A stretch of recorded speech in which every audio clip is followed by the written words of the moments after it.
কখনো কোনো হরিণকে দেখুন, তীব্র গতিতে দৌড়তে থাকে। কেন তীব্র গতিতে দৌড়য়?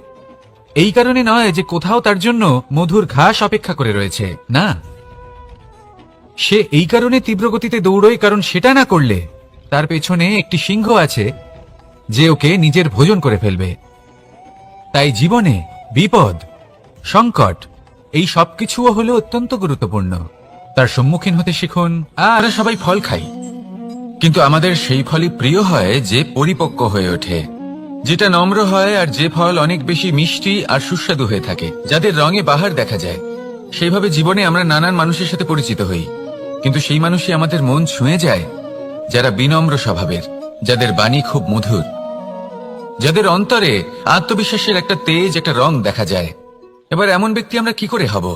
ঠিক সেইভাবেই যেমন একটা ফল রোদ, বর্ষা, শীত, বায়ু এই সকল সংকটময় পরিস্থিতির সম্মুখীন হয়ে পরিপক্ক হয়ে ওঠে, সেইভাবেই মানুষ সংকটময় পরিস্থিতির সম্মুখীন হয়ে পরিপক্ক হয়ে ওঠেন। যদি এই সংকটের সম্মুখীন হন তাহলে অভিজ্ঞ হবেন, আর এই অভিজ্ঞতাই শিক্ষা দিয়ে যাবে।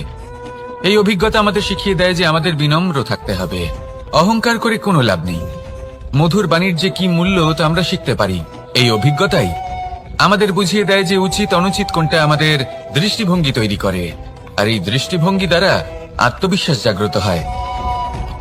সেই জন্য জীবনে কখনো বিপদ থেকে দূরে পালাবেন না, সেগুলোর সম্মুখীন হন, অভিজ্ঞতা লাভ করুন, তার থেকে শিক্ষা লাভ করুন, এইভাবেই পরিপক্ক হবেন। আসুন আমার সাথে ভালোবেসে বলুন, রাধা রাধা।